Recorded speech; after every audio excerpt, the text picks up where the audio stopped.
Hello, little one. There's someone I'd like you to meet. Here, this is Flopsy. No, don't suck on his ear. Now, your mummy says you're still too young for stuffed animals, but she wouldn't understand. What I thought is if I give him to you now, a present like, it would be a very callous mummy who would take him away again. I suppose she'll hide him away until you're a bit older, but that won't matter. Point is he'll be yours. You'll have bonded. There's nothing she can do about that now. She doesn't like me at the best of times, so I shan't mind her being angry with me. I suppose it comes with the territory. Mother-in-law. I made her angry enough before when she wanted a girl. I told her a boy would be better. Everything would have been so much easier if you had been a boy. I had all boys. A blessing, really. No offense, dear. Now, I've had Flopsy for as long as I can remember. He was my mother's before me, you know. Been handed down for generations, firstborn girl to firstborn girl.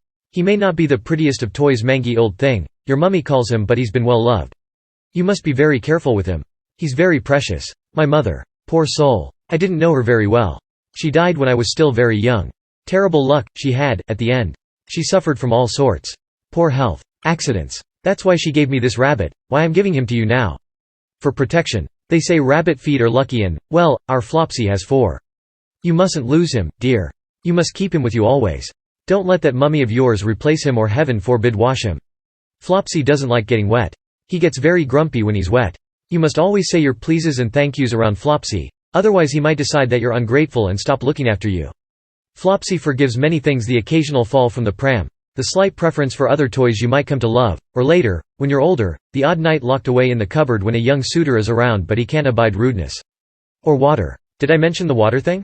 Anyway, where was I? Water. Oh, I did so love the water when I was younger.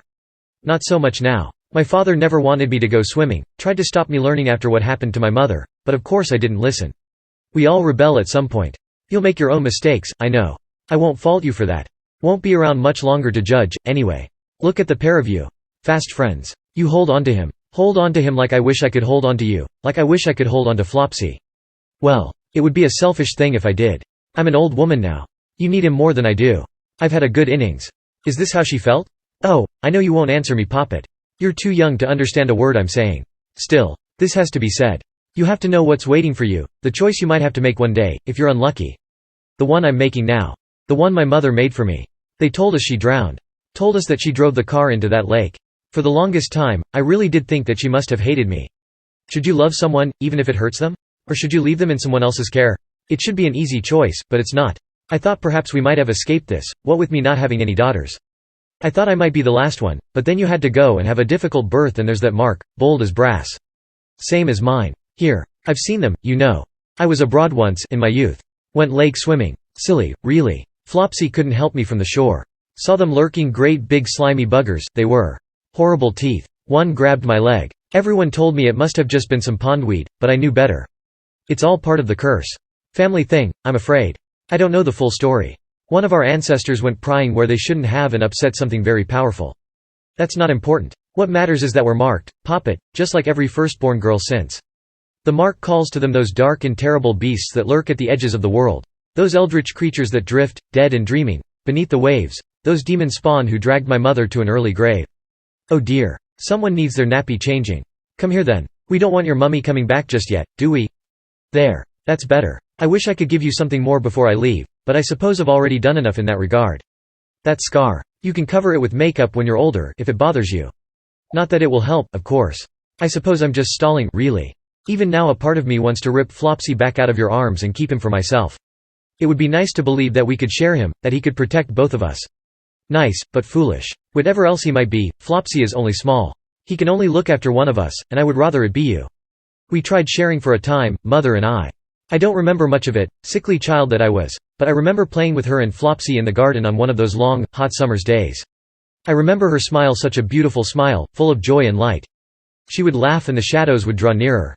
Expectant. Impatient. They were everywhere, that summer. In our home. Waiting for us on the street. In our lungs, even, making us cough and wheeze, forcing us to fight for each breath. They followed us everywhere we went. I was kept from the worst of it, but my mother's life had become a constant battle, and it was a battle we would not win. Not together, at least. The draw of two marks so close to each other was too much for them to resist, no matter what luck we had on our side. I remember her getting in the car and driving away. She told me she was just going to fetch medicine, that father would look after me and that everything would be all right if me and Flopsy stuck together. She went alone with a suitcase full of clothes and all her savings in her purse, but she never made it far enough to need either. By sunset, the shadows had grown long and dark and my mother was dead. Well, now. What else to tell you? Don't talk to strangers. Keep those you love close. Listen to your parents. Look after yourself. Eat your vegetables, take up a sport. Gymnastics, maybe, or one of those martial arts you see in the films. Learn to swim and then swim fast. Never look back at what's chasing you. Always put the lid down when you flush the toilet. Be nice to cats. Don't mind what other people might say about you. Pray if it comforts you. Always look people in the eye and never ever be afraid of anyone. Not even Flopsy. Especially not him. He talks sometimes. Not often, but if he does you must do exactly as he says. Don't question it if he's not where you remember putting him down. Or if some days his smile looks different, or if his fur is suddenly matted with blood. It's best not to think too hard about what Flopsy is, dear. I used to think my parents had made the whole thing up, that he was just a stuffed animal and that I had just been a child with an overactive imagination and vivid nightmares. Then after I'd learned the hard way what would happen if I left Flopsy behind, I decided that he was some sort of lucky charm, an enchanted doll, perhaps, imbued with ancient spells that kept me safe. A Poppet of sorts, if you will. Now even that seems wrong, Flopsy having a life of his own and all. Perhaps he's possessed by some protective spirit, or he's some trickster god in woolen form. Whatever he is, dear, just be glad he's on our side.